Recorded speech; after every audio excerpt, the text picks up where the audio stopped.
Bon, celui qui est en dessous, vous le connaissez peut-être pas, c'est Alexis Kohler et ça annonce effectivement la fin d'Emmanuel Macron. Hein. Il est clair et net. Il faut savoir que ce petit bonhomme-là, c'était le bras droit d'Emmanuel Macron depuis 2016. Hein. Avant qu'Emmanuel Macron soit président, il était déjà là quand il était ministre de l'économie. C'était son bras droit et il est resté là tout le temps. Et là, en fait, vous savez, rappelez-vous, Emmanuel Macron avait dit c'est facile de trouver un boulot, t'as juste à traverser la rue. Ben, c'est ce qu'il a fait, Kohler. Hein. Alors, il faut savoir qu'il aurait pu rester jusqu'au bout. Hein. Emmanuel Macron, il est toujours président, hein, et il y a encore 2 ans à attendre. Hein. Mais lui, il a décidé de partir avant, traverser la rue et du coup aller à la Société Générale, banque assez connue.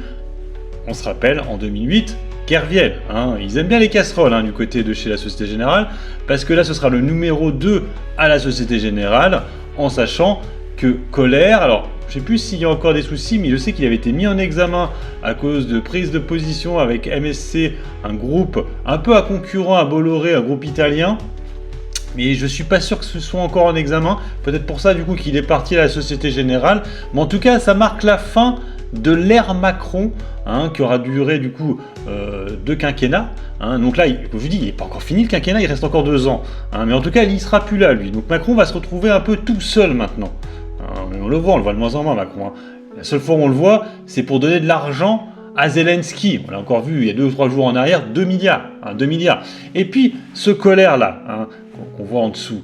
Rappelez-vous, ATP-MP, Hanouna l'avait vraiment mis dans le viseur en disant que c'est à cause de lui que C8 avait fermé. Je ne sais pas si vous vous rappelez. Il avait dit c'est à cause de Kohler. Et comme je vous l'ai dit tout à l'heure, il n'est pas très copain avec Bolloré. C8, c'était la chaîne de Bolloré, rappelez-vous. Et pour information, il faut savoir que Bolloré, c'était vraiment sa chaîne à lui. C'est-à-dire que c'est lui qui avait créé C8. Bref, en tout cas, il est directement numéro 2 à la Société Générale. Alors du côté de chez Macron, on aime bien les banques, lui il était sur Rothschild, donc du coup lui se retrouve à la Société Générale mois d'avril il me semble.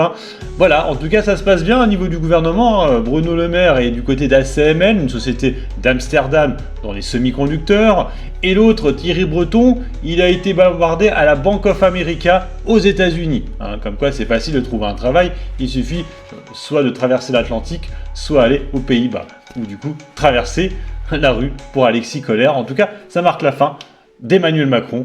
On va voir ce qui va se passer pour les 2 prochaines années.